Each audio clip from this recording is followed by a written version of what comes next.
Bem, boa tarde a todos e a todas. Muito obrigado aqui pela presença de vocês. Queria de início agradecer muito meus colegas aqui de mesa, o Joris e o Antônio, por essa oportunidade aqui da gente debater com vocês.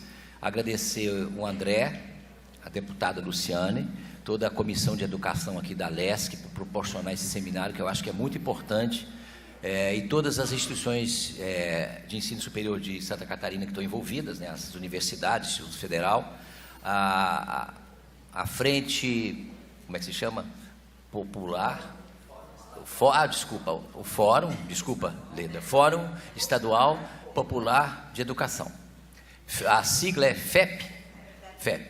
Tá, muito obrigado pelo convite, aqui é a Escola do Legislativo. Então, todas essas instituições que se juntaram para fazer esse seminário. Então, a SPPC, que eu estou presidindo agora nesse momento, ela fica muito satisfeita de fazer isso. A SPPC tem 70 anos, 71 esse ano, 7 décadas de luta pela educação e pela ciência brasileira, e, portanto, fazer essas atividades junto com vocês é para a gente muito importante. E ter nesse espaço do Legislativo, que é o espaço do povo brasileiro, porque a representação política da gente se dá aqui, é fundamental que a gente discuta as grandes questões do país, e a educação é uma delas. Aqui, particularmente, eu vou mencionar mais a questão da ciência, aí vendo a ciência no seu sentido mais amplo. Quando eu falo de ciência, obviamente eu estou falando da física, da astronomia, da engenharia, mas também das ciências sociais e humanas. Então, a ciência no seu sentido mais amplo, que é de investigar o mundo da sociedade. Então, esse é um ponto de partida. Evidentemente, elas têm características, métodos, estratégias diferentes, mas a gente está pensando um grande empreendimento que é a ciência, e que ela tem de ter um lugar na escola, e a escola é o lugar da ciência, é o lugar essencial para o aprendizado, e também a ciência precisa da escola, porque não adianta a gente também formar no país alguns poucos doutores, ou mesmo muitos doutores altamente qualificados, se você não tem uma percepção maior, uma educação maior na sociedade, da importância da ciência, do que ela significa, e ela tem que ser mais compartilhada. O professor Gaudêncio, eu não pude assistir a palestra dele por inteiro aqui, mas eu estava assistindo um pouco lá pela internet e vi esse quadro. Você tem um quadro geral, inclusive da ciência na sociedade contemporânea, da escola na sociedade contemporânea. Então, esses aspectos mais gerais, ele já abordou, e eu vou discutir coisas mais específicas em relação ao chamado ensino de ciência na escola brasileira. Então, eu vou começar discutindo fundamentalmente, se eu posso... Está ali? Eu acho que eu vou ficar ali. Mas ali não tem microfone, né? Para eu poder ver. Senão eu não vejo o que eu coloquei lá. Quem sabe naquele... Bem, mas essas 3 questões que eu coloquei aí... Essa posição, talvez.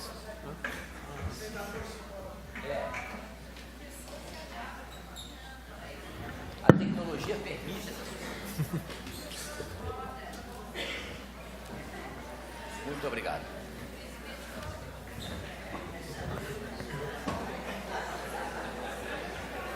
Eu vou ficar de costas para você, para observar. Não tem ninguém atrás.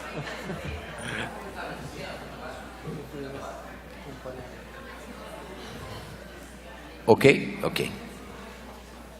Bem, eu estava pensando em abordar 3 temas para a gente discutir. O primeiro deles é quase chovendo molhado para a plateia de vocês aqui, mas é importante que está sendo transmitido também. A gente discutiu um pouco sobre a importância da ciência, o que ela significa para a vida do cidadão, a vida individual das pessoas e também para a vida coletiva e para o país. Então, eu acho que nesse momento no Brasil é muito importante a gente discutir isso, porque existem certamente algumas correntes, e eu vou mencionar isso. A gente tem uma briga permanente pela ciência, pelo apoio à ciência, pela pesquisa científica, e a gente está vivendo momentos difíceis. Então, é importante a gente discutir esses pontos e debater, mas certamente o meu foco maior vai ser a questão da educação nas escolas. Então, a ciência tem esse papel fundamental para a formação do cidadão, faz parte do mundo contemporâneo, uma formação científica adequada. O outro ponto fundamental da ciência é que permite também a qualificação das pessoas. É importante que os indivíduos, os diversos jovens e as crianças que estão na escola, tenham oportunidades profissionais na sua vida, e o conhecimento científico é importante para isso. Permite você depois, posteriormente, num país desenvolvido, por exemplo, você ter empregos mais qualificados. No Brasil nós estamos vivendo momentos difíceis em relação a isso, mas isso certamente não vai perdurar. A questão do país por inteiro, a ciência também é fundamental. Eu vou mostrar para vocês um ou outro gráfico, né, defeito de físico colocar os gráficos aqui, mas eu acho que eles ilustram bem também como é que o mundo está mudando profundamente. A ciência mudou radicalmente o mundo, mudou para uma série de vantagens importantes que todos nós convivemos, e também porque, como é uma atividade humana, a ciência ela é explorada das maneiras mais diversas. Os fatores econômicos, políticos, militares, ideológicos afetam também o fazer científico. Então é importante a gente entender isso. Mas certamente, eu acho que um ponto positivo é que nós podemos ver que hoje, a maioria de nós vai ver muito tempo. Eu, por exemplo, já estou lá quase na prorrogação. Mas você tem um tempo de vida muito mais longo que você tinha décadas ou séculos atrás. Então isso é ciência, é conhecimento, é técnica que propiciou isso. Então isso são pontos, certamente, que eu avalio, que todo mundo avalie como positivo. Aliás, a população brasileira, nós fizemos uma enquete agora pela 4ª vez nacional sobre a percepção das pessoas sobre a ciência, e a grande maioria dos brasileiros diz que ciência e tecnologia é uma coisa importante, que traz bem mais benefícios do que prejuízos para a vida das pessoas. Isso é uma avaliação importante que a gente que trabalha com ciência deve levar em conta. Bem, então esse aspecto da ciência como um instrumento, e eu acho que o Gaudêncio mencionou isso na sua palestra, também que é um instrumento que a gente deve pensar como um instrumento da humanidade, é uma construção humana que deve ser usada também para poder diminuir as desigualdades, e não para acentuá-las. E o mundo democrático de hoje, esses meios todos que a gente está usando aqui, as pessoas estão nos ouvindo à distância, isso tudo possibilita que a gente tenha uma interlocução maior diálogo, maior democracia, se for usada para isso. Como todo conhecimento científico e tecnológico, como todo aparato, pode ser usado para um lado e para o outro, e obviamente nós que estamos envolvidos, somos professores, somos pesquisadores, a gente quer apostar na ciência como um elemento de transformação, um elemento de melhoria de vida das pessoas e não o contrário. Bem, o segundo ponto que eu vou mencionar é que, mais ou menos óbvio, é o título da nossa discussão toda aqui, é que a ciência, a escola é um lugar essencial para a ciência, porque é onde se formam os jovens, você desperta as vocações, você estimula o trabalho coletivo, você conduz a formação cidadã sobre ciência do cidadão ou da cidadã em geral na sociedade. E atrai também jovens para as carreiras científicas e tecnológicas, que também é uma função importante da escola, estimular esse tipo de formação profissional. Um outro, eu vou mencionar a situação do ensino de ciências no Brasil, no seu geral, é bastante deficiente. A gente tem, todos os indicadores mostram que o desempenho dos nossos alunos pós ensino médio, ou durante o ensino médio, ou em várias etapas etárias, na escola, o desempenho é ruim se você leva em conta uma série de critérios. Frequentemente, às vezes, essas provas e esses indicadores, como o caso do PISA, é internacional, permite uma comparação com outros países, tem deficiências, como todo indicador tem, mas traz uma informação científica importante. Nós não estamos bem. Então isso é um ponto que, e como é uma questão fundamental, nós temos de abordá-la e discuti-la cientificamente. Por que ela acontece? E quais os mecanismos que nós temos para superar as deficiências que a gente encontra na escola brasileira? Então esse é um trabalho que fundamentalmente os professores que vivenciam isso, os gestores que estão o tempo todo lidando com isso, e também os profissionais, o pessoal das universidades, os pesquisadores, os próprios cientistas, a sociedade científica como a nossa, deve se preocupar com isso, porque, como eu disse, é fundamental a gente ter uma educação de qualidade para que a gente possa ter, evidentemente, um desempenho tanto individual dos nossos jovens, quanto um desempenho coletivo adequado. Bem, e aí o que a gente faz? Eu vou colocar alguns pontos ao final, alguns pontos que eu acho, e vários colegas acham que a gente tem discutido, mas certamente vocês vivenciam essa discussão todo dia, e temos muitas ideias do que fazer. Ideias é muito fácil a gente ter do que fazer, o problema às vezes é executá-las, transformar muitas das nossas discussões na ação prática de transformação. Esse é um desafio permanente para qualquer um que reflete sobre essas questões. Ok, obrigado. Bem, eu coloquei aí, eu como sou físico, sou meio, a gente tem os ídolos da gente, o Einstein é um dos meus, por razões mais ou menos óbvias por causa da física, mas também por causa de um cientista engajado, que ao longo de toda a sua vida, pouca gente sabe, mas foi um ativista ao longo de toda a sua vida, em prol de causas importantes, como melhorar a escola, ele era um jovem meio rebelde com a escola, achava que o ensino germânico era muito fechado, tanto que fugiu da escola no ensino médio, foi para a Itália, né? Então, o Einstein sempre foi uma pessoa muito crítica em relação aos métodos de ensino. Ele achava que os métodos de ensino de ciência tinham que ser renovados. Ele tem vários textos sobre isso, inclusive muito claros, de achar que às vezes a escola arriscava matar a curiosidade, que é uma coisa essencial para a ciência, né? A motivação fundamental. Então, ele era bastante crítico em relação ao ensino naquele momento vigente na Alemanha, e se pronunciou várias vezes em relação a isso. Mas aqui eu estou uma frase dele, um texto dele, de 1924, quando a Alemanha estava num momento democrático, pós-Primeira Guerra Mundial, antes da ascensão do nazismo, ao qual o Einstein vai se opor de maneira muito forte, tanto que tem que fugir da Alemanha para não ser preso ou até morto, e vai para os Estados Unidos. Ele escreve um texto que ele destaca a importância da ciência como sendo, como se fosse um órgão do corpo humano, que é essencial para a vida, né, para a humanidade, ou para a sociedade, e que é fundamental que esse conhecimento, essa ciência produzida, seja compartilhada. É só quando faz isso, é que a ciência tem, na palavra dele, é somente quando cumpre essa importante missão, que a ciência adquire, do ponto de vista social, o direito de existir. Então, é uma frase forte, de um cientista considerado um dos cientistas mais, digamos assim, desligados do cotidiano, né? Uma ciência que naquele momento, grande parte das inovações ou das ideias descobertas que o Einstein propôs, elas só se foram realizar décadas depois, né? Então era visto como uma ciência extremamente abstrata, desligada do cotidiano das pessoas. Então, quando ele escreve em 1916 um artigo sobre a chamada emissão estimulada da luz, nem ele acredita muito naquilo. O laser vai sair na década de 50, 60. Hoje, cada um de nós aqui tem um aparelhinho no bolso, ou essas máquinas aqui todas têm laser o tempo todo. Você está ouvindo música no seu carro, você está utilizando o laser, né? Mas naquele momento que foi pensado em 1916, é uma ideia completamente abstrata e desligada do real. Eu insisto nisso, porque às vezes a gente tem uma concepção de pensar a ciência apenas na sua aplicação prática, que é fundamental. Eu vou dar exemplo que a ciência brasileira, inclusive, tem trazido muita repercussão importante para a economia brasileira, para a qualidade de vida dos brasileiros. Mas a gente não pode pensar a ciência apenas como implicação imediata, senão vão nos cobrar: a sua ciência vai usar o que amanhã?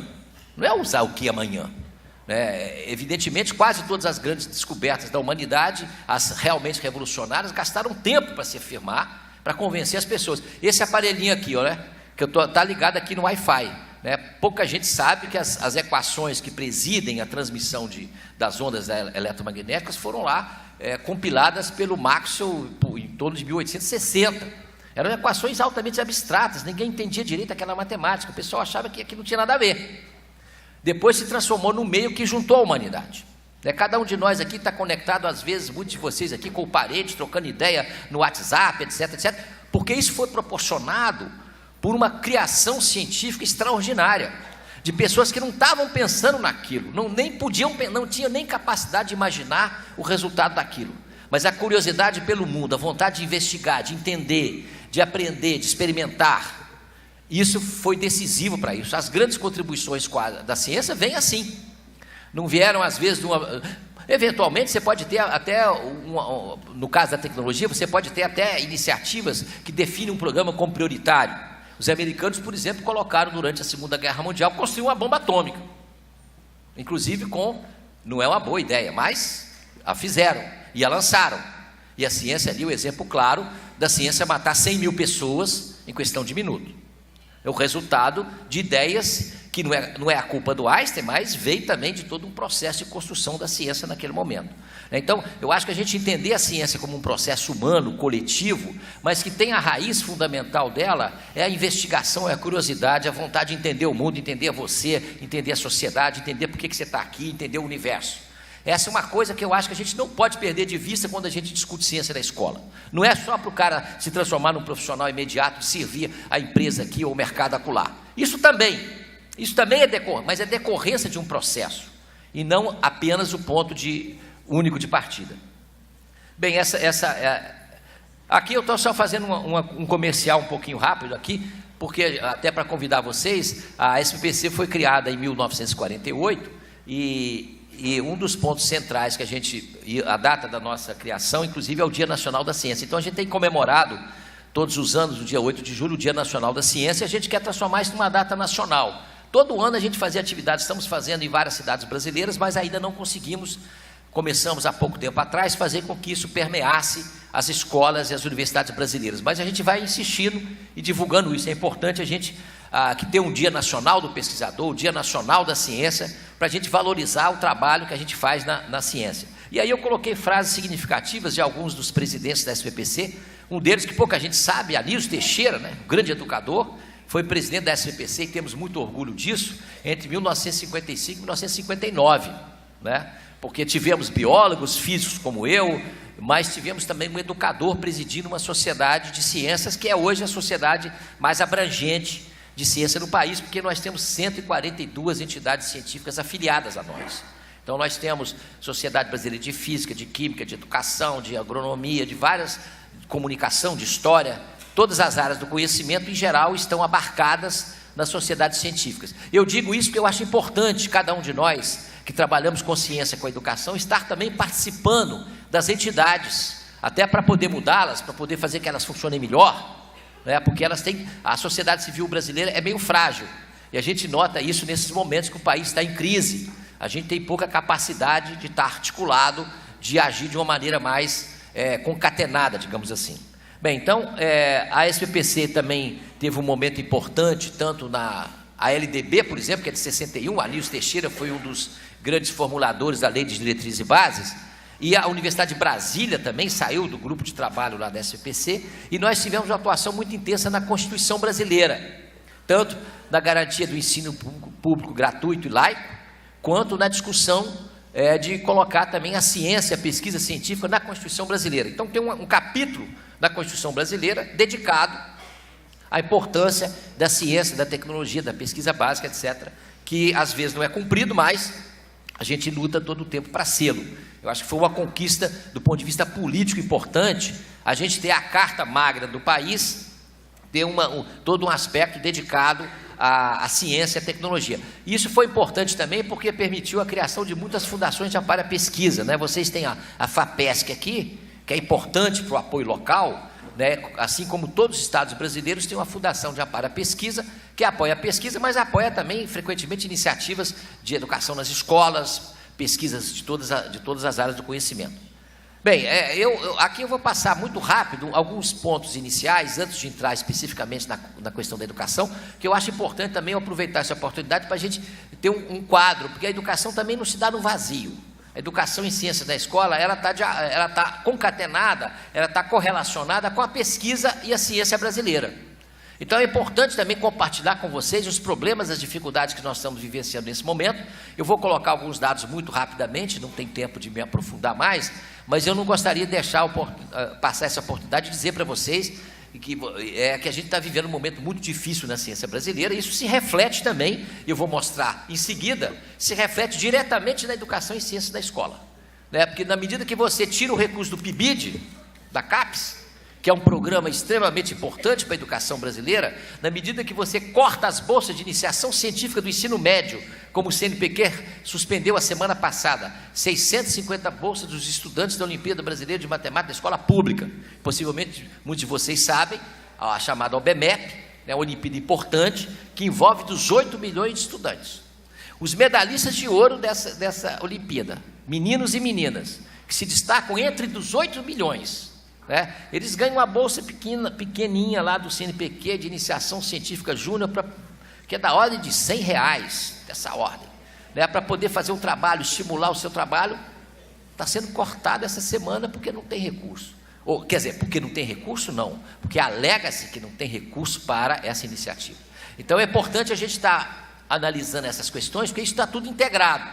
Na medida que a gente discuta soluções para resolver a questão da educação no Brasil, em particular a educação em ciência, que é um problema grande, mas a gente tem de levar em conta o momento presente para traçar estratégia de recuperação futura.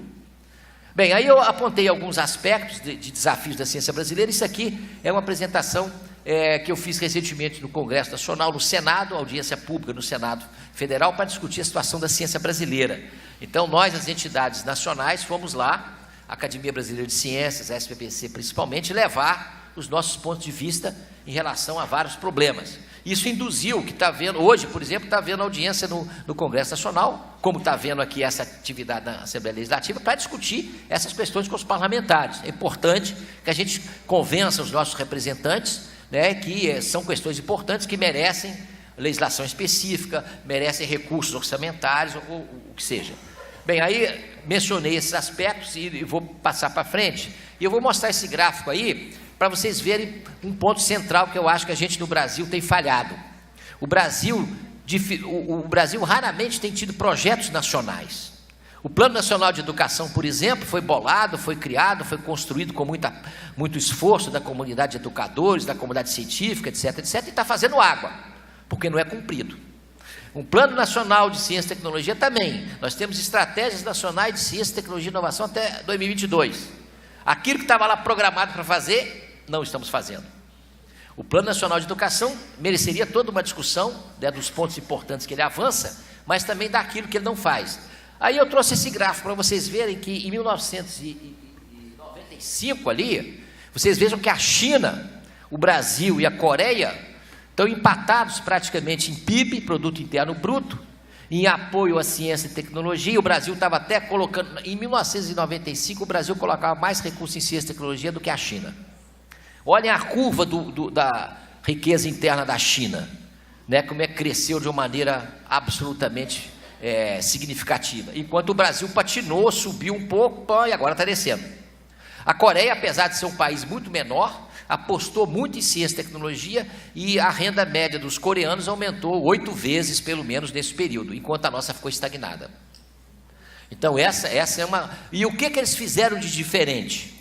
Esses países, não estou discutindo aqui os regimes, as estruturas políticas, porque inclusive os dois são bem diferentes, mas eles tiveram planos nacionais, que foram cumpridos. Eles tiveram projetos mobilizadores para a educação, para a ciência e tecnologia, criaram políticas públicas para isso e implementaram durante 30 anos.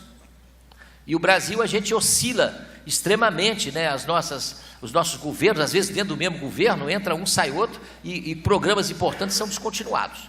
Então nós não temos uma tradição forte de planejar, como tem outros países que têm uma história diferente, evidentemente, né? São países como a China, que tem uma história milenar, né? Nós temos uma história milenar, mas multifacetada por várias etnias, com estruturas diferentes. Então a gente tem de pensar, cada vez que a gente pensa na educação, na ciência e tecnologia, a gente tem que pensar para frente também. A gente não pode pensar só no amanhã, a gente tem que ter estratégias de superação dos problemas, e isso aí mostra a diferença.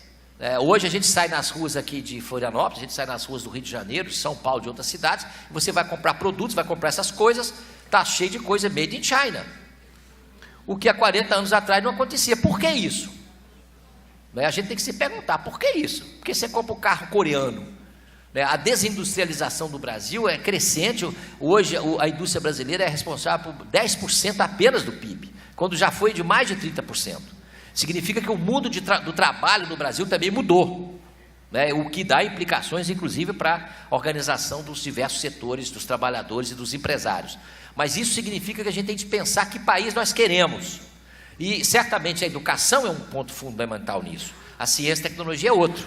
E essa interface da educação e da ciência e tecnologia, essa educação em ciências na escola, porque para a ciência não é importante só a educação em ciência especificamente, é importante o entendimento da língua, é importante a matemática, e é mais importante do que os conteúdos as práticas investigativas, que esse é o desafio que a gente ainda não superou. A gente tem muitas iniciativas no Brasil bem-sucedidas, mas são localizadas, a gente não conseguiu fazer ainda digamos assim, uma iniciativa educacional maior no Brasil, apesar de ter muitas ideias e certamente muitas pessoas competentes. Aí é só para mostrar para vocês, muito rapidamente, a ciência brasileira, quando teve incentivo nas últimas décadas, vamos começar, digamos, a partir de 1995, em torno disso, a gente teve um crescimento significativo da ciência brasileira em termos de produção científica.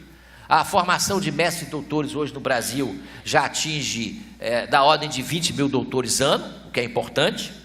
Mas esses doutores, infelizmente, no momento que a gente está vivendo, muitos deles estão tendo dificuldade de ter emprego, né, em função desse quadro econômico maior. Vocês vejam que o Brasil atingiu o 13º lugar do mundo em produção científica, mas está caindo, né? Já tem indicações que está caindo, porque, obviamente, se você corta recursos, os laboratórios começam a fechar, jovens começam a ir embora para o exterior, e você perde isso. Mas o Brasil teve um crescimento significativo nessa produtividade científica. Um grande dilema que nós temos, e que vai aparecer um pouco mais à frente, é como esse conhecimento produzido de alta qualidade, claro, a qualidade pode ser muito melhor. Então, a repercussão da ciência brasileira e internacional pode ser muito melhor, pode ter mais impacto. Mas me preocupa muito também qual é o impacto disso na sociedade brasileira. Quer dizer, como é que esse conhecimento acumulado em teses, em trabalhos, em artigos científicos, claro que nem todo conhecimento é imediatamente transformado num produto, como eu inclusive mencionava antes, mas é importante que a gente tenha também inovação tecnológica, que a gente tenha inovação social, porque isso faz a diferença entre as nações. E o Brasil tem uma dificuldade tremenda, ainda histórica, né, de fazer com que a gente tenha uma inovação nas empresas, como acontece em outros países. E também a empresa privada apostar na ciência e na tecnologia. Vocês vejam o número de pesquisadores que tem no mundo. O Brasil tem mais ou menos o mesmo número de pesquisadores por 1 milhão de habitantes do que a China. A China tem um pouquinho mais agora, estava muito atrás do Brasil, mas agora passou e vai passar muito mais aceleradamente. Mas vocês vejam que a China já tem 1.700.000 pesquisadores qualificados, né, com um certo grau de produção científica que já passou os Estados Unidos. Então a expectativa, os Estados Unidos ainda é o maior produtor de ciência do mundo, mas se você acompanhar as curvas, em 2025 a China vai ultrapassar em termos de produção científica. Em vários aspectos tecnológicos ela já ultrapassou. É claro que aqui eu não estou só me referindo à questão de competição de quem está na frente de quem, mas é um indicador importante a gente ver como a ciência e a tecnologia muda a vida dos países e a relação entre eles. E pode mudar a vida das pessoas naqueles países se a ciência, a produção da riqueza vier conjugada com uma distribuição mais adequada, né, que é também um desafio importante. Isso é uma notícia mais ou menos recente do Correio Brasiliense, de uma pesquisa que esse desemprego aí na realidade não é só desemprego, é jovens que estão em outra posição para a qual eles não foram formados. Quer dizer, o Brasil investe relativamente bastante, mas certamente a gente agora tem diminuído, e a gente acha que esse dinheiro investido em ciência e tecnologia é de fato investimento e não é gasto, mas a gente está perdendo muitos jovens, porque eles estão se formando e não estão encontrando um emprego, uma atividade correlacionada com aquilo que eles foram formados. E grande parte dos jovens formados em mestrado e doutorado no Brasil são instituições públicas, então com recurso público. Portanto, o Estado está perdendo. O meu Instituto de Física, por exemplo, esse ano já perdeu 4 pesquisadores de qualidade. Somos 100, já perdemos 4 num semestre. Então, vocês vejam que a indicação, e agora com o quadro acelerado nesse segundo semestre em relação ao CNPq, de corte de bolsas, essa situação pode ficar pior. Então, nós estamos muito preocupados com a evasão de cérebros e também com outro fato que às vezes as pessoas não atentam para ele. Quando você diminui a valorização da ciência, quando você diminui as bolsas de pesquisa do CNPq, quando você começa a dizer que a ciência não é útil, é uma questão secundária, muitos jovens deixam de ir para essas áreas. Né? Então é uma evasão a priori, digamos assim, né? Que também está nos preocupando, porque certamente uma maneira de você atrair os jovens é você mostrar os laboratórios funcionando, as bolsas de pesquisa adequadamente colocadas e distribuídas pelo país. Bem, nós estamos com esse problema. Vocês vejam aí, também não vou me deter muito nisso, mas isso é da revista Nature, de 2 anos atrás, mostrando, está mais ou menos o resultado de hoje, a porcentagem do PIB que os países investem em ciência e tecnologia, em pesquisa e desenvolvimento. O Brasil está lá no 1%, chegou a 1,2% e está caindo. Enquanto que a China está chegando em 2,5%, a Alemanha está chegando em 3%, a Alemanha fez um grande programa agora, recentemente esse ano, de investir um valor imenso, 180 bilhões de euros em pesquisa básica nos próximos 10 anos.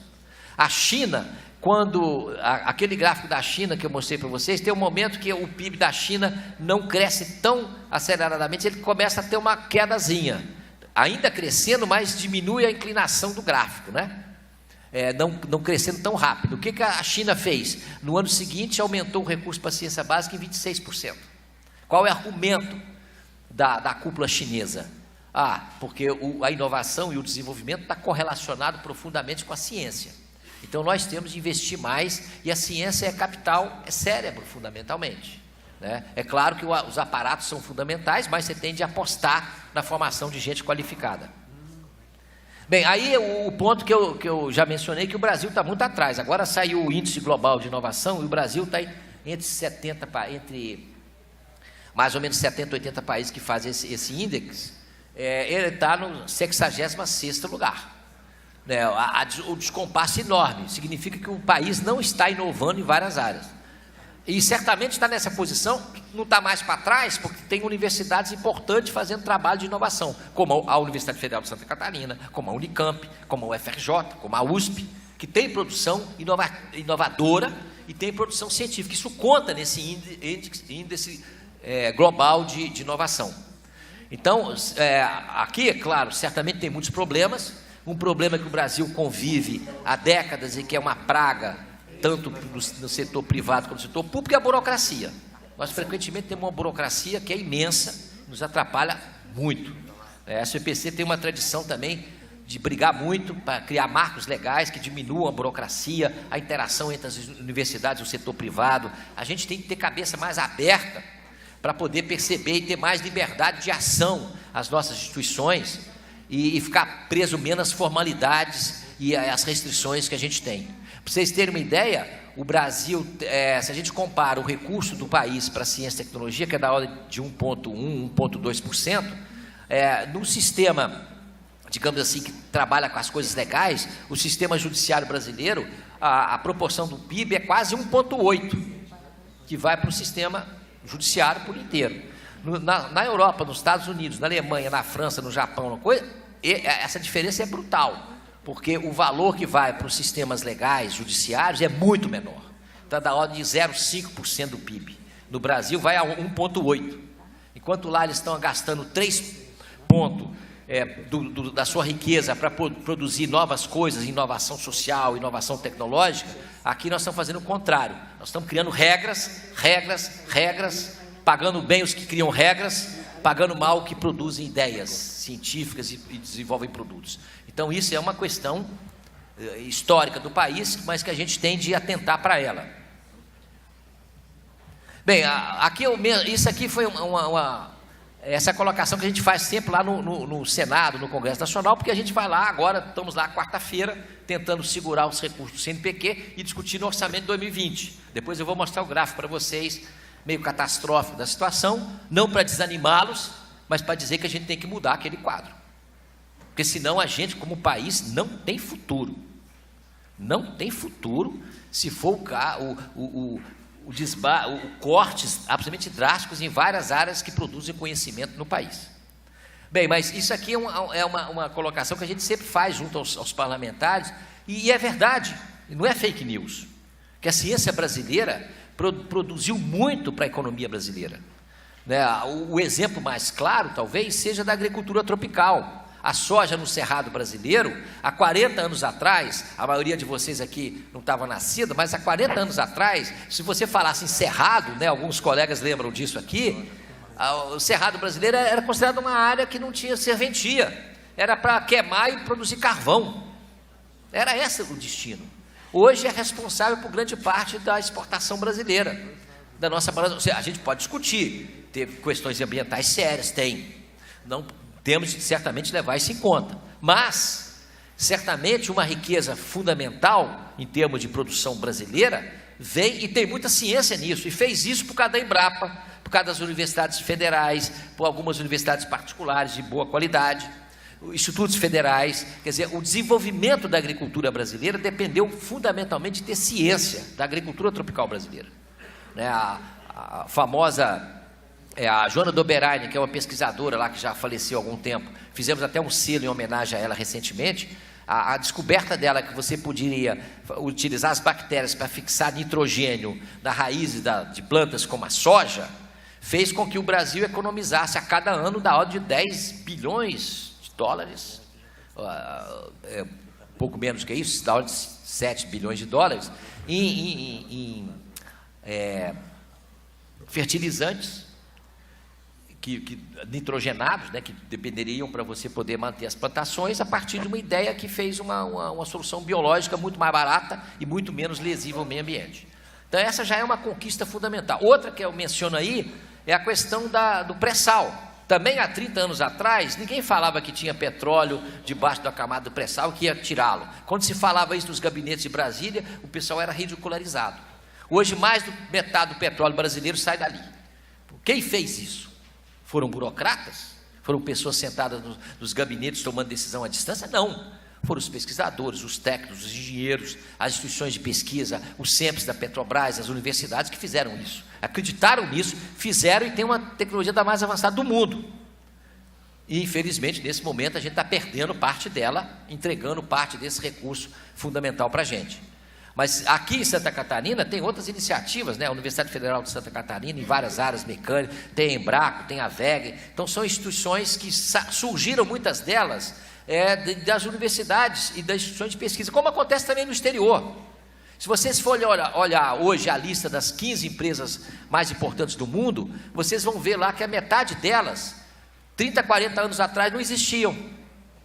E como é que elas foram criadas? Elas foram criadas por jovens, 18, 20, 22, 23, 24, jovens universitários americanos, que estavam numa sociedade que apoiava isso. Aí você fala no Google, você fala no Facebook, você fala na Microsoft. São empresas que estão entre as maiores do mundo e que estão baseadas fundamentalmente em ciência e tecnologia. E deu oportunidade para aqueles jovens se desenvolverem. É claro que tem todo um aspecto aí de como é que essa ciência é usada, as relações dela com o capitalismo e tudo isso. Mas a gente observa que tem um potencial imenso nos jovens de qualquer país do mundo, em particular do Brasil. Nós temos 40 e tantos milhões de jovens na escola, de crianças e jovens. Isso é um potencial maior, é a maior riqueza que nós temos. E nós temos um país que tem uma riqueza natural, que infelizmente agora parte dela está sendo queimada, que é imensa. A biodiversidade brasileira, cantada em prosa e versa, é uma das maiores do mundo. Mas a gente a explora adequadamente? Não, a gente a queima. Então isso é uma questão muito grave. A gente tinha de fazer uma ocupação científica inteligente da Amazônia, inclusive dando qualidade de vida melhor para as pessoas que moram lá, aproveitando o conhecimento que eles têm, né, que às vezes é explorado e levado para fora e transformado numa patente de remédio, e depois eles têm que comprar. Então tem um conhecimento nas populações locais, tem uma natureza riquíssima, a gente conhece menos de 5% da biodiversidade da Amazônia, e a gente não utiliza isso. E o caminho nosso é aquela exploração que o Brasil vem fazendo há séculos. Vai arrancando o que tem, né, de uma maneira de ganhar dinheiro rápido, aqueles setores que têm potencial de fazer isso. Aí ou você planta a cana de açúcar, ou você planta o café, ou você tira o ouro das minas, a parte que está acima do solo, mas não faz produção de conhecimento que pode dar valor. Ou em Minas Gerais, eu sou mineiro, né, o que se faz com o estado de Minas Gerais, e os desastres recentes aí da Vale, por exemplo, mostram isso. Uma exploração absolutamente inadequada, que não leva em conta as pessoas, mas leva em conta uma ganância enorme de recolher dinheiro rapidamente, sem uma estratégia, sem um plano, né, de aproveitamento dessa riqueza imensa, que é do país, mas é apropriada de maneira muito localizada por determinados setores. Bem, aí a gente usa esse argumento no Congresso Nacional para dizer, olha, a ciência é a melhor economia do país. Os exemplos internacionais estão claros, o exemplo brasileiro também. Agora, podia fazer muito mais. E a gente tem que pensar também que essa inovação não é só tecnológica, ela pode ser inovação social. A ciência pode ajudar, e tem ajudado, né? Se você fala de epidemias, né? Nós temos a Fiocruz, as universidades, várias delas, que agora, por exemplo, seguraram uma possibilidade da epidemia do Zika, que poderia ser catastrófica. Por que se segurou isso? E qual o impacto, inclusive na economia, que aquilo gerou, de não deixar que milhares e milhares de pessoas morressem, né? Aquilo ali foi porque tinha pesquisa, tinha laboratório, tinha gente trabalhando, se dedicaram, tinha observação na ponta, nos hospitais, pessoas capacitadas para observar o que estava acontecendo com as pessoas doentes.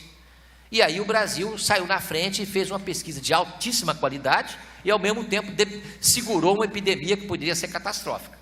Os exemplos das biociências brasileiras vêm de um século, né? As vacinas, tudo isso é um desenvolvimento importante que a gente tem que valorizar, e portanto a gente não entende como um país abre mão desse potencial de ciência. Vocês vejam, aí é o gráfico que eu queria mostrar para vocês, isso é o investimento em ciência, tecnologia, inovação no Brasil, no ministério respectivo, nos últimos anos. Olha como é que caiu, né? Nós estamos hoje, para 2019, nós temos 1/3 do que nós tínhamos 10 anos atrás, para investimento em ciência e tecnologia. Isso significa Falta dinheiro para o CNPq, falta dinheiro para a CAPES, falta dinheiro para a FINEP, que é a Agência de Inovação.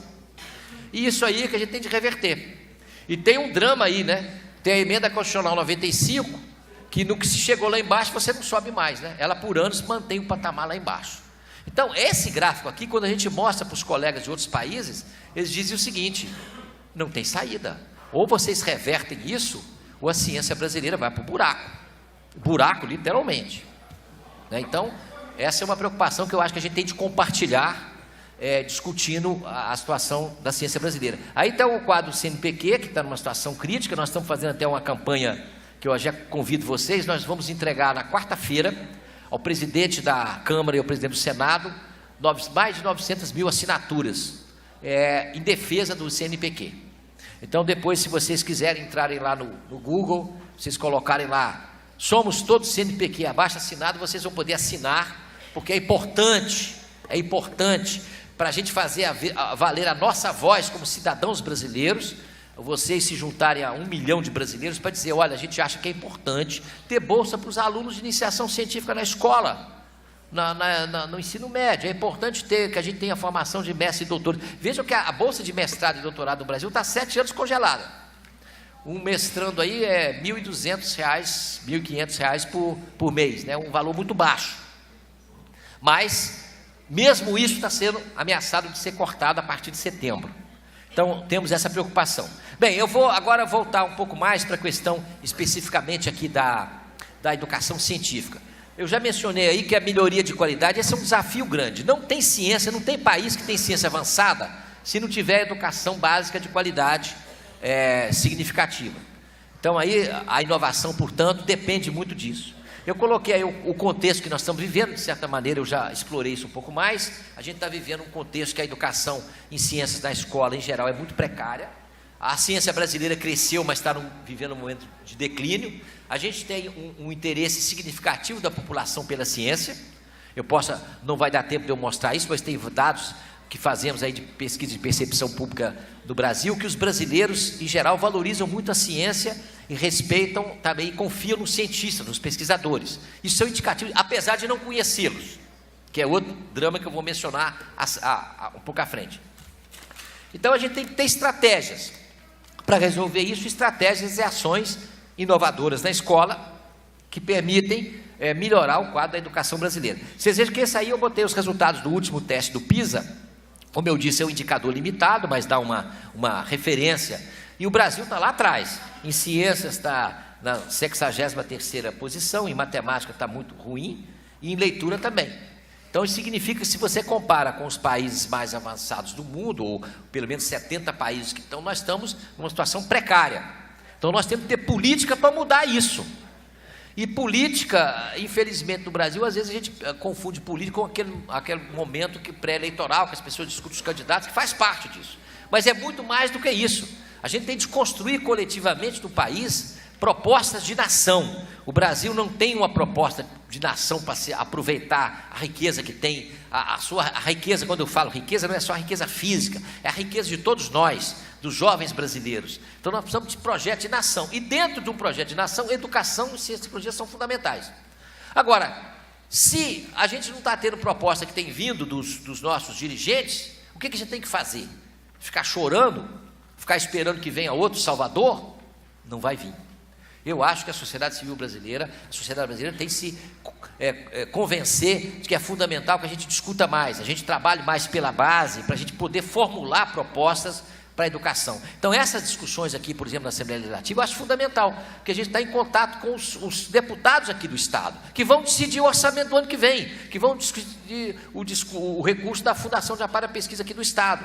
Então, é fundamental a gente estar discutindo, debatendo e trazendo ideias, criticando aquilo que a gente acha que não está bem, como faz parte do nosso métier, né? A ciência, inclusive, é bastante crítica, inclusive, com si mesma, mas você também formular propostas que permitam você superar essa situação. O Brasil, aqui eu só queria destacar esses gráficos ali à direita, não está dando para ver bem, mas aquele verde ali é o desempenho dos jovens que estão nas escolas federais, nos institutos federais, nos colégios militares, nos colégios de aplicação das universidades. Quando você leva em conta o desempenho desses jovens, no PISA, no mesmo teste que os europeus fazem, a média dos estudantes brasileiros, desses estudantes, é maior que inclusive da Coreia. Por quê? Porque tem um ensino mais adequado, porque, claro que tem, você vai dizer, pode ser que são mais selecionados aqui e acolá, mas isso não responde à questão. A questão fundamental é que tem um ensino de qualidade, tem educação integral, tem professor que fica lá todo o tempo discutindo, tem laboratório, tem um ambiente de discussão, de fazer coisas, de conectar a ciência com a realidade. Isso faz a diferença. Ou seja, nós sabemos como fazer. Não precisa de pegar o exemplo da Finlândia. Podia pegar o exemplo deles para pagar melhor o nosso professor, isso certamente.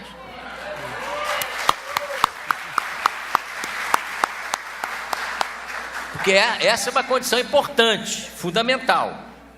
Valorização significa isso também, não é? Valorização só no discurso não resolve a vida concreta das pessoas. Mas esses professores que têm oportunidade nesses institutos de terem tempo integral, de terem tempo para poder fazer discussão, tempo para fazer grupo de trabalho, tempo para fazer um experimento, que gasta tempo a aprender.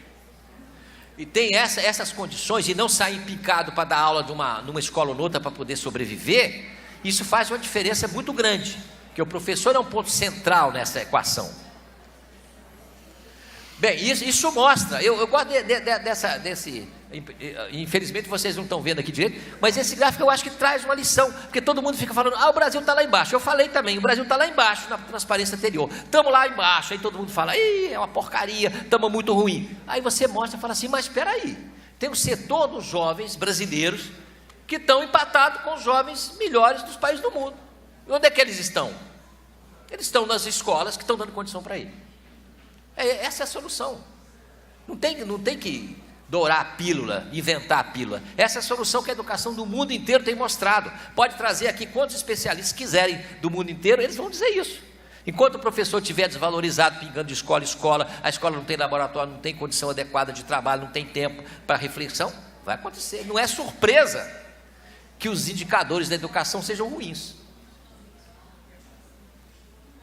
Aí vocês vejam, eu não vou mencionar muito, mas porque vocês inclusive conhecem isso mais do que eu, mas isso também é a taxa de evasão, de reprovação, de insucesso na escola brasileira, né? O último dado aí de 2017, que é grande, né? Aliás, no teste PISA, uma coisa que pouca gente chama atenção, que 60% dos alunos brasileiros não concluem a prova, porque desistem no meio do caminho, ou porque não estão estimulados, ou porque estão acostumados, ou porque acham muito difícil, e não estão entrando naquele ambiente de responder aquilo. Outra coisa que eu já vi com minha colega Marta, lá do Instituto de Física da UFRJ, é que eu fiz essa observação e ela confirmou para mim. Toda vez que cai um gráfico, a maioria dos alunos brasileiros erram.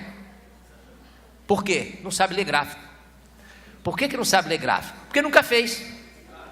E como é que você faz gráfico? Você faz um experimento na sala, você mede um negócio, você dá um pulo, mede o seu tamanho, o tamanho da sua perna, mede um tijolo, mede uma mesa, faz o gráfico de alguma coisa com outra. Quem nunca fez um gráfico, não tem a ideia da escala, não tem a ideia do que está subindo, ou mais em pé ou menos em pé, o que significa um gráfico. Então, se você não sabe ler um gráfico, você vai errar o gráfico de física, de química, de história, de economia, de mudanças climáticas, né? Eu atentei para isso porque havia um gráfico num dos últimos PISA sobre mudança climática, a elevação da temperatura da Terra. E grande parte dos estudantes brasileiros erravam. E era uma questão simples. A única explicação que nos restou foi o seguinte: o pessoal, bem, tem também de não saber ler direito, que também é um problema, né? De entender a questão. Mas, você interpretar um gráfico. Bem, aqui não tem problema, que todo mundo aqui entende gráfico, eu estou botando gráfico à vontade. Agora, olha isso aí, que como eu sou professor também de História da Ciência no Brasil, que tem história, né? Aí eu achei isso aí recentemente, de 1952, uma palestra, talvez o pessoal aqui mais ligado com divulgação da ciência, com física, saiba. Richard Feynman foi o físico mais importante dos Estados Unidos do século XX. É um cara extraordinariamente competente, e ele trabalhou no Brasil um tempo e fez uma palestra, e ele dava aula lá no Rio de Janeiro, e foi examinar os livros escolares. E esse relato é muito interessante, que é o do Oswaldo Frota Pessoa, que era um grande educador e biólogo brasileiro, que assistiu a palestra do Feynman. E ele interagiu com o professor nas escolas e falou: não se aprende nada, isso não é ensino de ciência. Um ensino cheio de fórmulas, cheio de coisas que as pessoas não entendem, não tem investigação, não tem experimentação. Então, Não se aprende nada. Isso foi o título da conferência dele. E estava já em 52, né, o Frota Pessoa dizendo a necessidade de uma revolução necessária na educação em ciências no Brasil, né, criticando o ensino usual, limitado a definições de fórmulas memorizadas, e sem pesquisa de fato real, sem investigação, sem aguçar a curiosidade, etc, etc, etc. Então, muito daquilo que a gente pode aplicar para a situação de hoje. Bem, eu ia mencionar algumas coisas da pesquisa de percepção pública da ciência, mas eu já estou exagerando no tempo, então eu vou caminhando para terminar. Então, a questão final é o seguinte: como é que a gente melhora?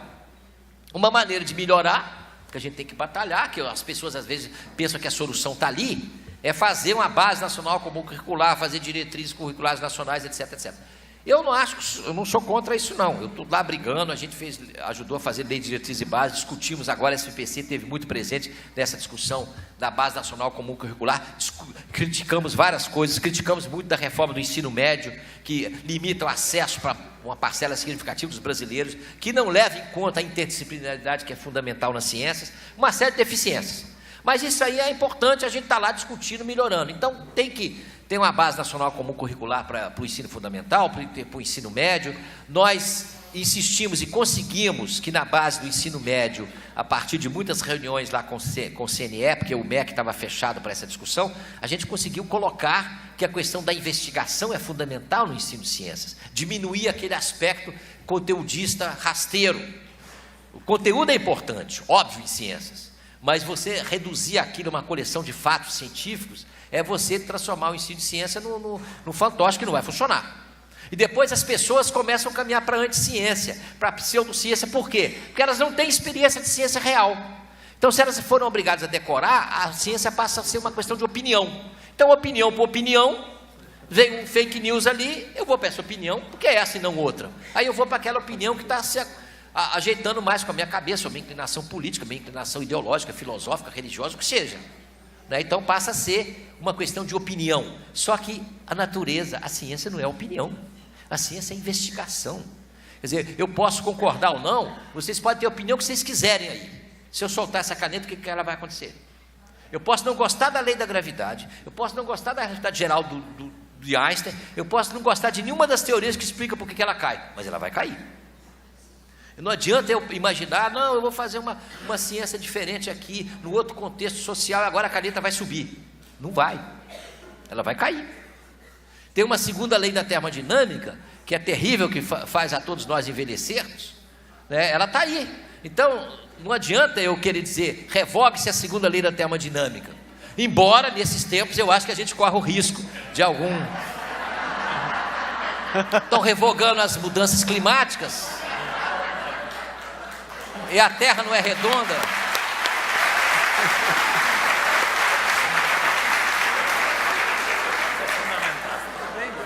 Eu acho que o Galileu, se vivesse hoje, o Galileu, ao sair lá da Inquisição, ele possivelmente diria, se move e é redonda, porque, apesar de tudo, ela é redonda. Não adianta eu imaginar que ela vai ser plana, achatada, não vai, pronto. Bem, aqui a gente fez muita campanha junto ao CNE, que eu não vou mencionar aqui. Uma coisa importante que eu mencionava, eu vou caminhando aqui para terminar, é essa história de plano. Nós fizemos uma grande conferência nacional de ciência e tecnologia em 2010, e discutimos muito também educação em ciências, e educação em geral. Então discutimos lá, tinha até um eixo, ciência, tecnologia, inovação para o desenvolvimento social, que eu até coordenei na época, e fizemos esse livro azul, que foi um plano para o Brasil para a próxima década, só que não foi implementado. Ou seja, às vezes a gente até formula coisas, né? Foram 4.000 pesquisadores, empresários, trabalhadores, representantes da sociedade brasileira, que formularam um projeto de ciência, tecnologia e inovação para o país, só que não foi colocado em prática. Aí lá, eu retirei isso de lá, de 10 anos atrás, ó. Olha o termo, era revolução na educação. E alguns dos itens que a gente está apontando aqui. Melhorar a qualidade da educação, inclusive na primeira infância, inclusive no ensino fundamental, os primeiros anos. Não é que você tem de dar física, química, biologia para as crianças jovens. Não é isso. Mas a investigação, olhar o mundo, experimentar, fazer atividade, isso é que é o essencial. E isso que não é feito, né? Então, por isso tem uma série de atividades, essa diversificação também do ensino médio, que eu acho que ela é importante num certo sentido, mas ela não pode ser excludente como ela está se desenhando. As pessoas têm opções, mas têm de ter o direito de seguir o ensino público e ter de garantir a todos os nossos jovens as mesmas oportunidades. Então, essa história de um ensino baseado mais na investigação, isso está no livro azul. Então, eu vou finalizar, então, dizendo os 3 pontos que eu acho que, obviamente, a questão é muito complexa, mas um ponto central é o professor, né? Já mencionei isso. Sem formação inicial e continuada de qualidade, fica muito difícil. E aí as nossas universidades e instituições de pesquisa têm uma responsabilidade muito grande. Eu sou professor da licenciatura à noite também lá na UFRJ.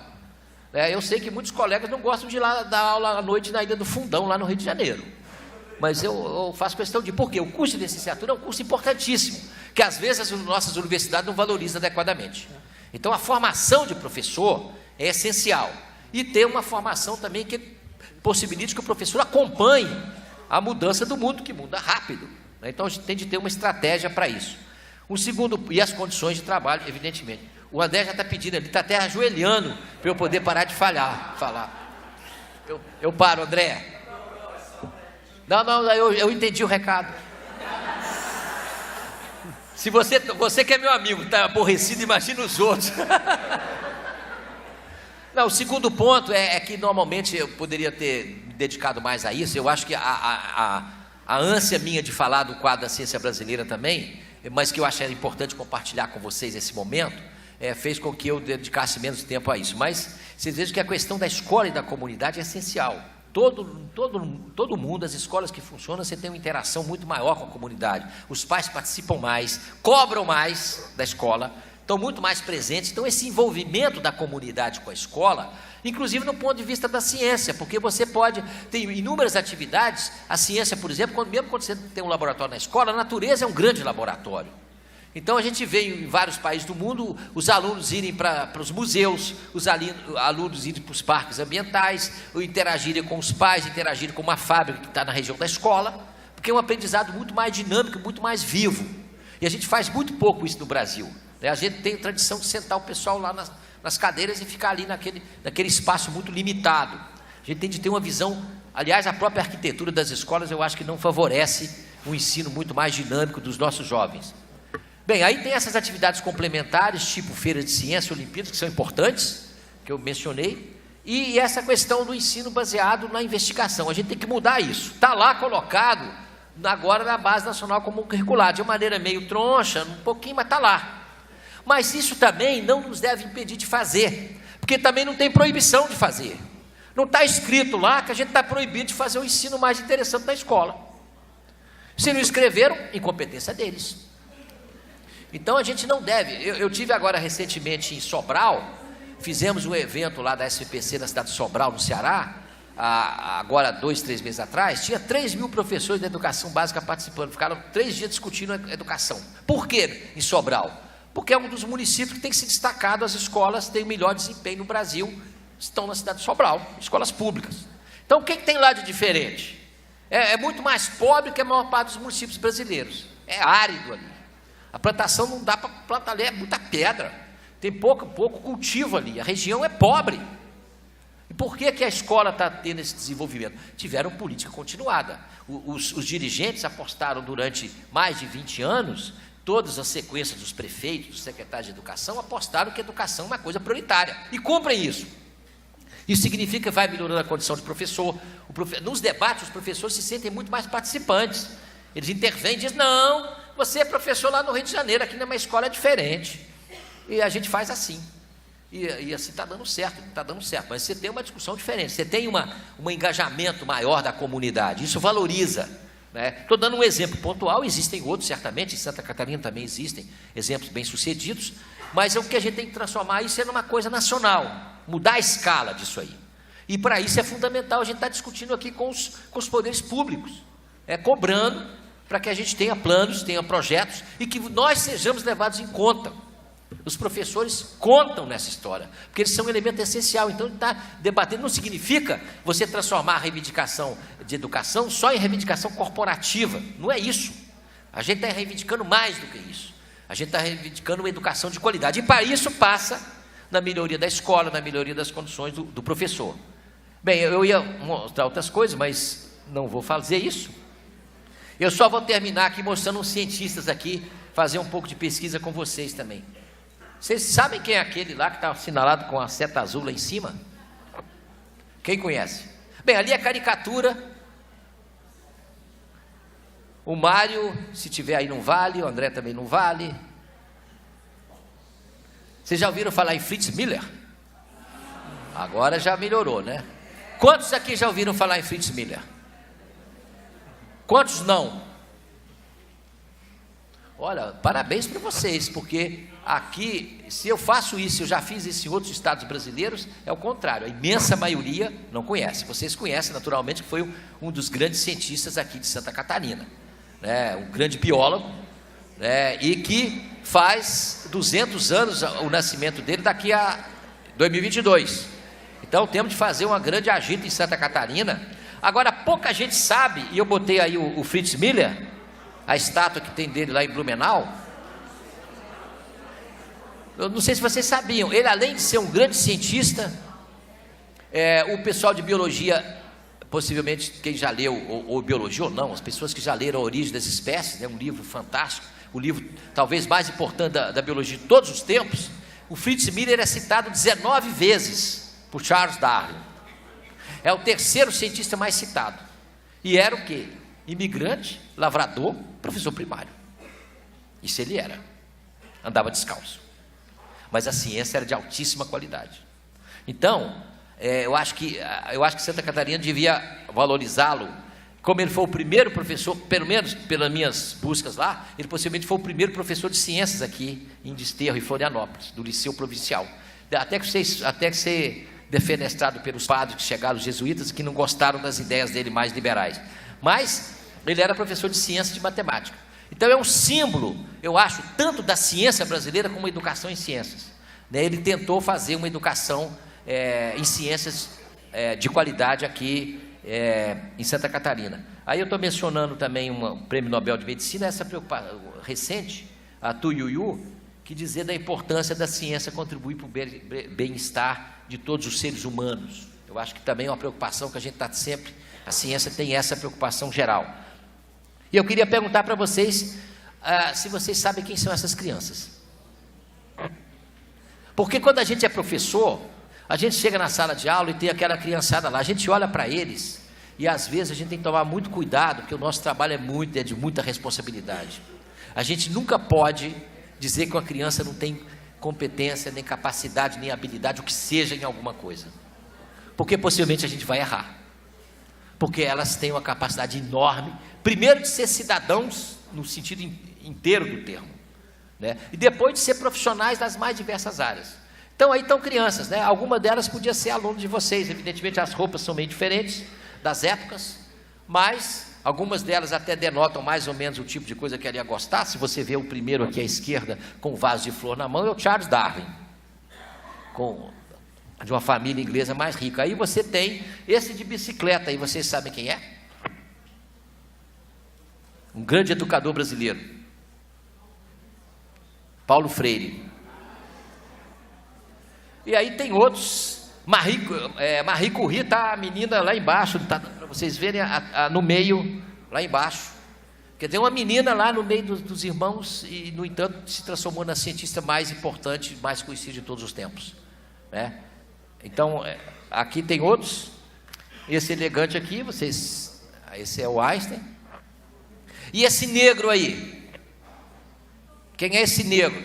Brasileiro, Milton Santos, um dos maiores geógrafos do mundo, filho de professora primária do interior da Bahia e negro. Vocês imaginam a luta de vida para poder se transformar num professor de mérito internacional. Eu queria trazer aí está Florestan Fernandes, está aí também, vocês podem, também filho de família pobre, um grande educador brasileiro. Está aí o Feynman que eu mencionei, e outros físicos como Heisenberg e Schrödinger da física quântica, que hoje tem um resultado recente das revistas americanas, avaliam que hoje a metade do PIB americano está relacionado com física quântica, com esses aparatos todos que a gente usa aqui, com laser, com computadores, etc, etc. A metade. 80 anos atrás, essa teoria foi feita por uns jovens, entre os quais esses dois aí, com 20 e poucos anos de idade. Então, o mundo muda porque a gente tem cabeça, a gente tem capacidade de mudar, e os professores têm um papel essencial nisso aí. Então, bem, eu queria deixar esse recado para vocês, e isso aqui é um texto que eu copiei hoje no Facebook, do Tiago França, que é um professor e colega, dizendo que a ciência, chamar a atenção, a ciência não é só um conjunto de ferramentas, é uma maneira de você entender o mundo, de você se localizar do mundo, você se perguntar sobre o mundo, você aprender sobre o mundo e transformá-lo, preferencialmente, de maneira mais justa e adequada. Muito obrigado.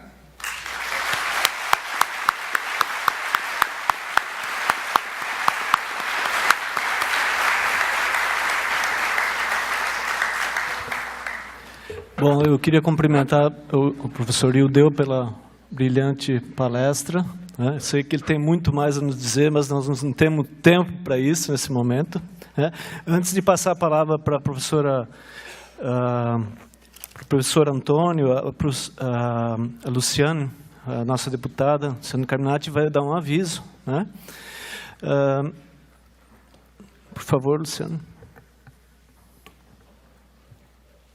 Só para a gente organizar aqui, para facilitar também, tem cartões aqui, a gente vai passar, quem desejar fazer perguntas, que quiser usar o microfone pode fazer, 3 minutos, mas também pode só colocar o nome, a função, ou se não quiser também não precisa, e atrás põe a pergunta que quer fazer, tá? E aí só entrega, tanto pergunta como também encaminhamentos. Vocês sabem que ao final da tarde, eu sei que tem muita gente que vai ter que sair antes do término, mas a gente quer garantir encaminhamentos desse seminário. Isso é muito importante, porque não pode terminar aqui, né? O que a gente vai fazer a partir dessa discussão?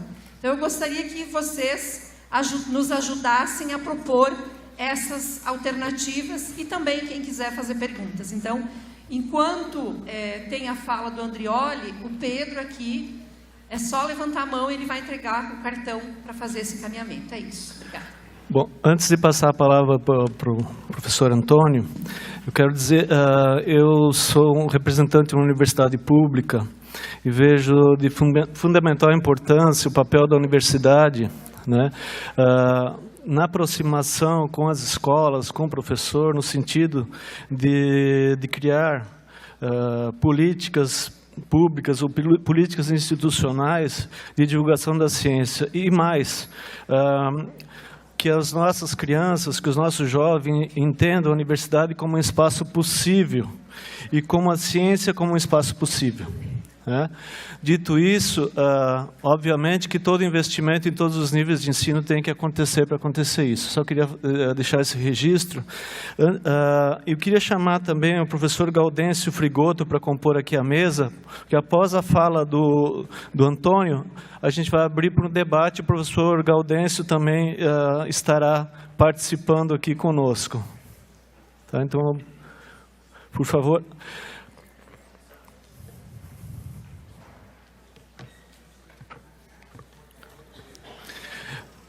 Então, agora fica com a fala do professor Antônio Inácio Andrioli. Boa tarde a todos e todas, acho que todas são a maioria aqui, que bom.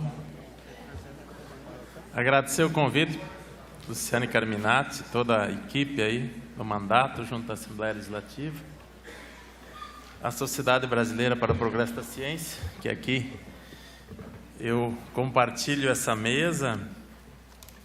Eu sei que o meu tempo é pouco, eu vim preparado para falar o óbvio.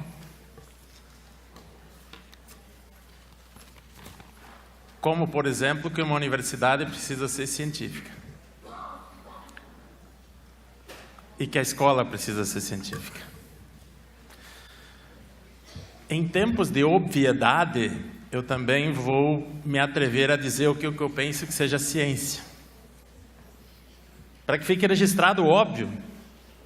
Até porque muita coisa que se diz sobre ciência não é o que se estudou sobre ciência. É claro que eu gostaria de estar aqui fazendo um outro debate, um debate sobre ciência cidadã.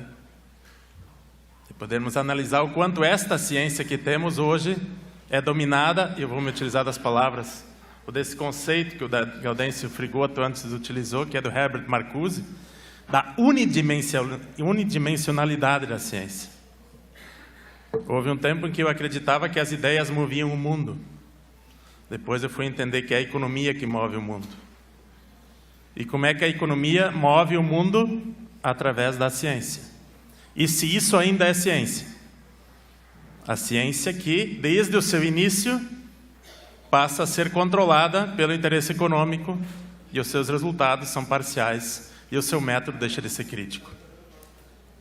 Era isso que eu gostaria de debater, mas não é isso que nós temos que fazer nesse momento do Brasil. Mesmo assim, eu vou dizer então o que eu acho que não é ciência. Para mim, não é ciência quando a pessoa tem certeza. Acho que a palavra que mais contraria a ideia de ciência é a palavra certeza. Por isso que as pessoas não querem a ciência, elas preferem a certeza. Existem outras formas de compreender o mundo que lhe dão certeza. O que caracteriza a ciência é a crítica. Inclusive a crítica à certeza. Só com base nesses dois conceitos nós poderíamos fazer uma bela conversa sobre o quanto na sociedade em que nós vivemos nós temos um problema ideológico. Mas eu vou prosseguir com a pergunta: para que serve a ciência?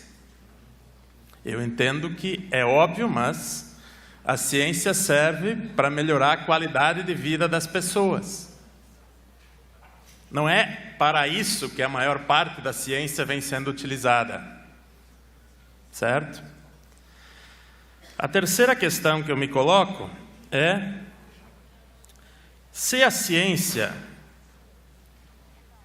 não for reducionista, fragmentadora, reprodutivista e acrítica, sem crítica, como que a escola poderia contribuir com isso? Acho que esse é um grande desafio para esse seminário. Como contribuir para que a ciência na educação, e já faço a referência que isso precisa ser ensinado, né? Se a ciência é uma forma de ver o mundo, mais ou menos como um óculos que eu uso, e a partir dele eu enxergo diferente, me permitam a ironia do Adorno, que diz que a pessoa que faz isso o tempo todo fica muito chata. Então, não é para fazer o tempo todo, eu acho. Acho que a gente também nem consegue fazer o tempo todo. A gente também, como cientista, faz senso comum. Senão não escovaria os dentes, se não antes pensasse um método e objetivo disso, e depois categoria. Faz todo o processo, né? Faz isso por senso comum.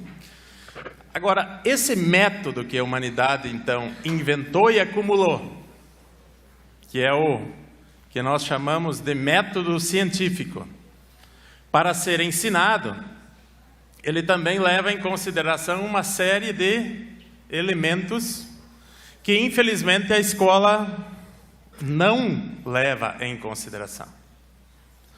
Por exemplo, eu não sei se vocês em algum momento já foram questionados em sala de aula com aquela pergunta clássica: professor, eu posso escrever o que eu penso? Alguém já teve essa pergunta? Essa pergunta me remete a um problema inicial das pessoas não se apropriarem de conhecimento, mas simplesmente repetirem conhecimento. A minha resposta aos estudantes sempre é muito óbvia, claro, porque você não vai conseguir escrever se você não pensa. Certo? Mas aí já vem um outro problema. Eu quero escrever com minhas próprias palavras, diz o estudante. Sim, se não for com as suas é plágio. Até que o estudante disse: mas eu quero então apenas manifestar a minha opinião. Ah, era isso, né? Pois é. Nós queremos aqui refletir essa opinião e não só reproduzir essa opinião. Porque essa opinião carrega uma série de certezas. Que se eu submeter ela a 3 princípios, que eu vou citar aqui o Karl Popper, que para mim é um dos grandes teóricos da ciência na Áustria, eu convivi um pouco com essa experiência, eu preciso primeiro comprovar esta minha tal opinião. Segundo, eu preciso que outros verifiquem ela também e possam chegar ao mesmo resultado, e aí vem o detalhe, ou não. E esse terceiro elemento, quem sabe, seja o mais difícil para nós, de compreender a falsificação.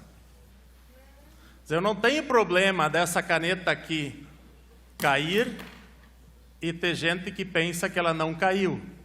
O problema é que as pessoas precisam fundamentar isso. Como é que você fundamenta que a caneta não caiu? E mais, fundamentar isso para um grande público, e a importância da publicidade crítica. Se esse público todo achar que a caneta não caiu, e você fundamentar que a caneta não caiu, bom, quem sabe aí nós temos um pouquinho de comprovação, de verificação, e para aqueles que querem contrariar isso, falsificação. Então nós temos que passar por esses 3 estágios. Passando por esses 3 estágios, nós já estamos falando de um jeito de interpretar a realidade. E é isso que está em jogo quando se diz que nós queremos que a escola não adote qualquer jeito. Mesmo que a gente goste de outros jeitos. Mesmo que a gente pratique outros jeitos. Mesmo, por exemplo, que eu prefira acreditar do que entender. Mas na ciência se pressupõe que eu tenha que entender. E eu pressuponho que enquanto eu falo, vocês pensam. E quem sabe o que vocês estão pensando é mais importante do que eu estou falando. E manter este processo crítico de forma que vocês pensem criticamente e não reproduzam simplesmente o que eu digo, é um dos problemas principais que nós temos na nossa forma de fazer educação. Porque conhecimento não se transfere. Conhecimento se constrói. As pessoas se apropriam dele. E como é que nós vamos nos apropriar disso? Sendo pesquisadores, fazendo a investigação. E aí temos a necessidade das condições adequadas para podermos fazer a investigação. A segunda parte, eu acho que eu já falei 10 minutos, né? Esse é o meu problema. O segundo aspecto que eu gostaria de destacar é outra pergunta que me é feita. Professor, isso na teoria é uma coisa, na prática é outra. A minha resposta é muito óbvia. Se na teoria é uma coisa e na prática é outra, a teoria está errada. Certo? Pois é. Mas as pessoas podem acreditar nas teorias que quiserem. Acreditar. O problema é quando nós passamos 500 anos achando que nós superamos este jeito, onde acreditar é mais importante do que entender, onde o pensamento crítico passou a ser reprimido para que as certezas não fundamentadas pudessem prevalecer, e nós estarmos diante desse desafio agora de afirmar isso como método mais avançado que a humanidade construiu. Para isso, dizer, por exemplo, que a realidade não é aquilo que está aí apenas, mas aquilo que não está aí, que é aquilo que já foi, pressupõe dizer que a realidade é histórica. Então, uma das grandes características também, e que muitas vezes nós falhamos, é compreender a realidade como sendo algo histórico. E algo que não simplesmente é, mas que está sendo. Então, que está em movimento histórico. E, pior que isso, em movimento histórico e contraditório. E aí a importância da diversidade. Se não compreendermos as interpretações sobre a realidade que está sendo a partir do que já foi, dificilmente nós também podemos fazer alguma projeção sobre o que vai ser. Mas muita gente prefere fazer essa parte do projetar o que vai ser, sem compreender como foi e está sendo. Outro elemento importante é que a ciência se perde entre o todo e as partes. E quem sabe aí ela assume um caráter ideológico que nem a religião. Quando nós nos especializamos tanto, que não fazemos mais as relações entre as partes e da parte com o todo.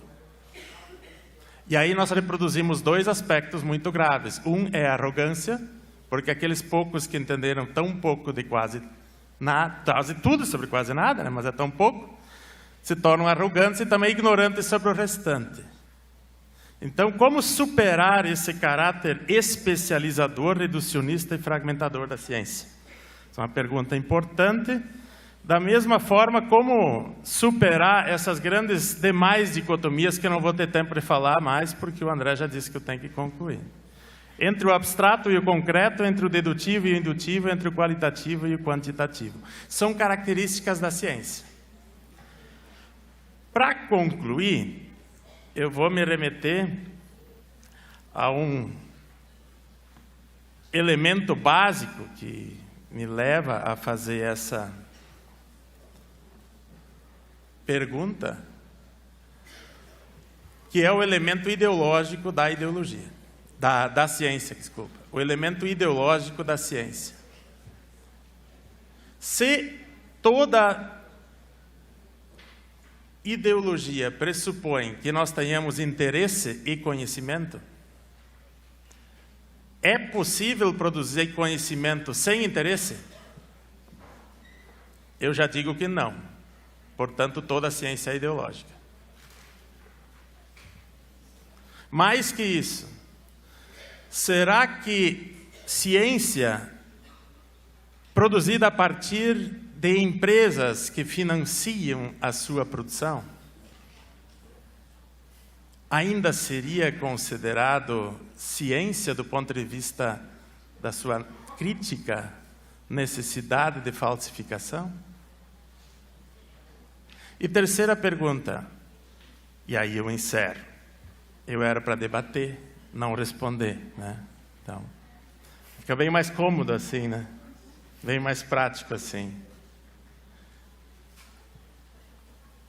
Para que serve mesmo a ciência? Eu dizia que era para melhorar a qualidade de vida, mas essa é uma pergunta muito óbvia. Será que ela serviria para aumentar a qualidade de vida de toda a sociedade? Ou só para uma minoria da sociedade?